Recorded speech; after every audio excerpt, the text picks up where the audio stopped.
working with Mr. Unanimous, Mr. Curry. For you, when you look back at the series of injuries you've had to this point, what for you was the scariest that you were like, whoa, this is going to take a lot of time to get through? Honestly, the thumb last year was probably the scariest because it was the first time that we were dealing with something that was kind of bone related. It wasn't soft tissue related. And it was the first time that we were dealing with something in his upper body. Mm. And so, the injuries that we'd had previous with knees and ankles and groin, that was all soft tissue stuff. So the feeling as you're coming back from injury, as you're working your way back, you kind of know how things are supposed to feel and how things are supposed to progress.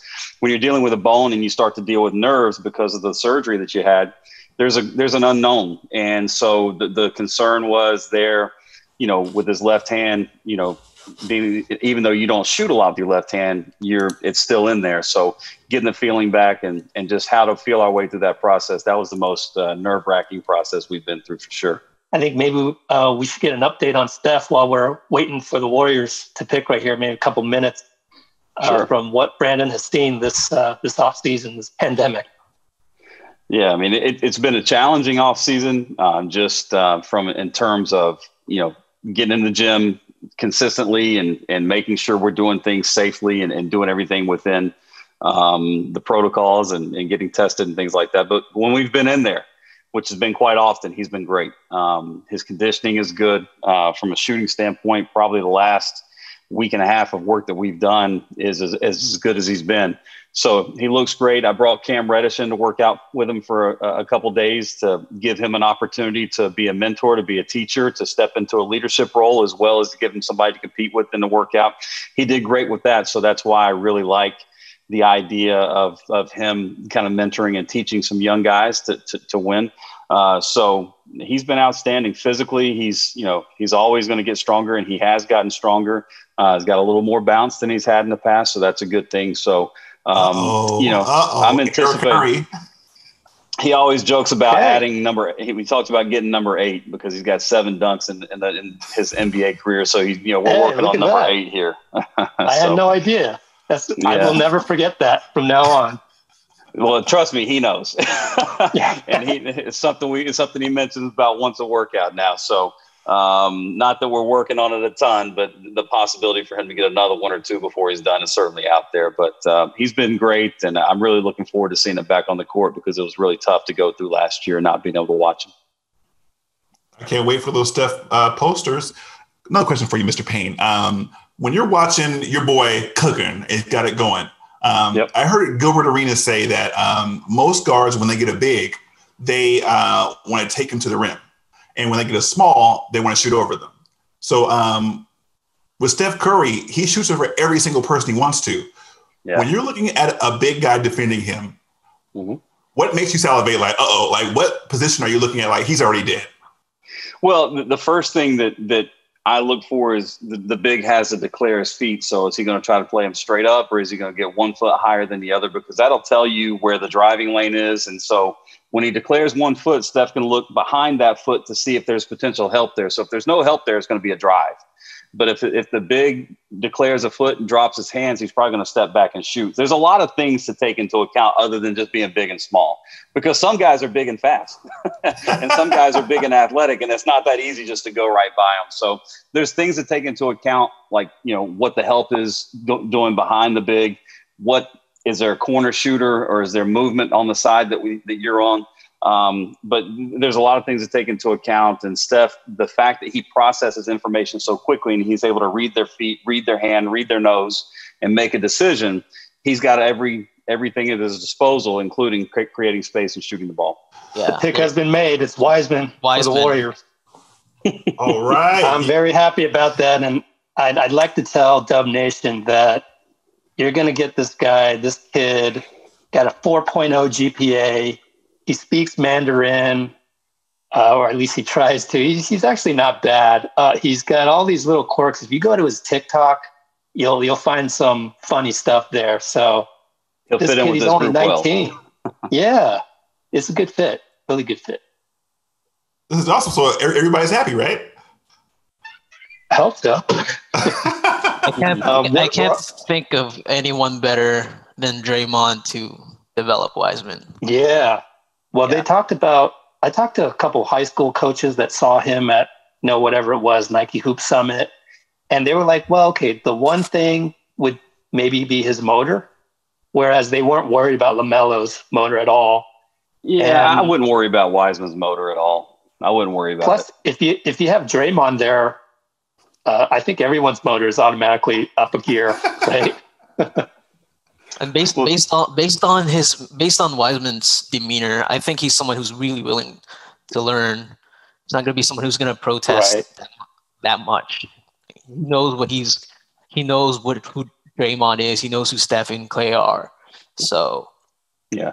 Well, I'm really close with Paul Biancardi, who's ESPN's national recruiting director who handles. And so Paul had a lot of experience with Wiseman over the past several years. And I've had a lot of conversation with him the past 2 or 3 days, and he's had nothing but great things to say about Wiseman. And he reiterated to me that the motor issue is not an issue at all with Wiseman, that's kind of just somebody trying to make a surface evaluation without having been in the gym with them or spent a lot of time with them. And, in order for these draft picks to really work out, there's 3 things have to be present, right? They've got to be a willing learner. You've got to be openly coachable, and you got to be willing to allow yourself to be held accountable. And if those 3 things can be present with a young player with the leadership that Draymond gives, which is very vocal, which is very demonstrative, and the leadership style that Stephen has, which is a little bit softer, but still very direct. I think you can really get some guys, hopefully, to contribute for you fast. I hope he's a quick learner and is ready to help with those matchup situations we talked about earlier. Hey, Brandon, on that note, sorry, I have like a burning question for Brandon on that. Yeah. Since Wiseman is kind of like of the sort of demeanor of Steph and Klay, I would kind of want to start leaning towards 2021's pick being a Draymond type. Do you know of any 2021 draftees that are sort of fiery like that? I don't know, man. That Draymond is a whole nother level, man. He's a level of competitive that not many people reach, and his love and desire to win, and he has a hard time holding it in, and that's okay, because in every locker room you need a guy like that, and he's not only is he a guy like that, but he's a hell of a player. And he makes a lot of plays, and he makes everybody around him better. So, I don't think we need to worry about Draymond going anywhere for a while. He's going to be here, and he's going to be making plays, and he's going to be leading this team. Agree. Yeah. And so I think hopefully next year you're continuing. The one thing that I would like to see the Warriors do is try to add some athletic length on the wing. I think that's going to be something that'll help. Not that the guys they have now are not serviceable. They just need more of it. You need more of it because, again, you've got to look at the potential matchups that you have in the first, second, and third rounds of the playoffs and how you either match up or how you create matchup problems. And those are things you have to take into account when you're looking to add to your roster. But, we had Wiseman at our SC30 Select camp, the last camp we had. He's very impressive, and it's hard to find the list of traits that he has, the list of positive traits that he has in the 7-foot kid. He does have good touch. He's got good footwork. He runs the floor very well. He's very fluid with his movements. So that tells you he has a really high ceiling, and he has the ability to be a big-time difference maker down the road. The problem is when you're in a win-now situation like the Warriors, you have to look at, when you're drafting today, you're thinking about the Lakers, the Clippers, the Nuggets, the Jazz, the Mavericks. Question. Yes, I'm sorry to interrupt there. Do we really have to think about the Clippers after what they just showed us? Okay. I'm sorry. I'm just asking. You do. I know it's kind of, it's kind of funny the way they exited, but you do have to think about them because you have to think about your path to the finals. You got to think about the potential path that you have to travel, and how does this particular draft pick help you either match up, or how does it help you create matchup problems in those series?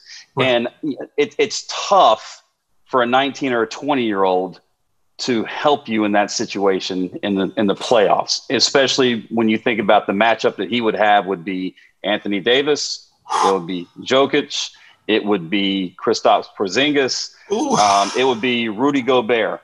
And not only does how he match up with them defensively, but how does he occupy them when he's on offense? What type of gravity does he have Does he pull them away from the rim? Does he force them to pay attention to him when the ball's away from him? So those are all things you have to think about in a playoff setting when you're drafting. Now, I think that he probably, of all the prospects in this draft, probably has the highest upside with that list of physical traits. But does he change things from day one? I don't know. And you have to take those things into account when you're in a win now window like the Warriors are. And because it is win now, those are the things you have to think about.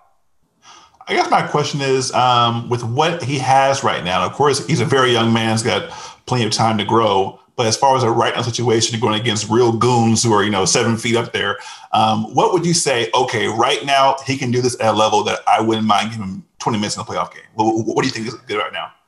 He has a very good touch out to about 16 to 18 feet, which means he can short roll off of screens instead of having to be a rim runner off of screens. So he can create some spacing issues from that standpoint. You would really like for him to be able to shoot all the way out to the 3-point line to really create spacing issues. So he does that well. Big time runner and a jumper. So, he's going to protect the rim and he's going to get rebounds and he's going to change ends really quickly. So he will force the other bigs to have to change ends with him. 2021 loaded draft. Am I right, Brandon? There's a lot there. There's a more diverse skill set, very loaded there than maybe you see in this draft. So I think they're, freakish athletes. Well, there's one freakish athlete that's right here in town. Yeah, that's going to be there. So Jalen, he's right? a big time. He's a big time difference maker. I've had a chance to work with him quite a bit, and he's a big time difference maker from day one. That's Jalen Green. Jalen Green's with the G League team that happens to be in Walnut Creek. Correct. Of the young kids. So Ignite. Yeah, there you go. So Brandon's gotten a chance to see them really up close. And, I had Jalen in a workout with Stephen and Luka Doncic, and right. Ooh, Jalen more than held his own. So right, and that was 2 summers ago that he was in that workout. So he was a rising junior in high school. Yeah, rising junior in high school during that workout, and he looked every bit the part then. Brandon, I don't know if you know this, but I was actually part of the NBC Southwest commercial package where they sent lucky fans out to go see a game. And I was at the game where Luka had a 40-point triple-double in 3 quarters on the Warriors. So I was traumatized for life. When you see him up close and personally and training with him, what about this guy is so unguardable? Well, he controls the defender, and he has an incredible ability to decelerate and change directions, and he gets you to play at his speed. So he slows you down to get you to play at the speed he wants, and he speeds you up, and then he changes directions on you, and then he's got a whole package of passes, ball handling, and shots that he can take. And he's thinking the game at the same speed that Steph Curry thinks the game. And that's an incredibly fast speed, and it's quite freakish that he's doing that this early. But he's in complete control of the floor when he's out there. And for a guy that's only going into his 3rd year to be doing that, it's scary because he's only getting better, and he still probably has a few more years of improvement before he really starts to feel like he is the player that he's going to be for the long term.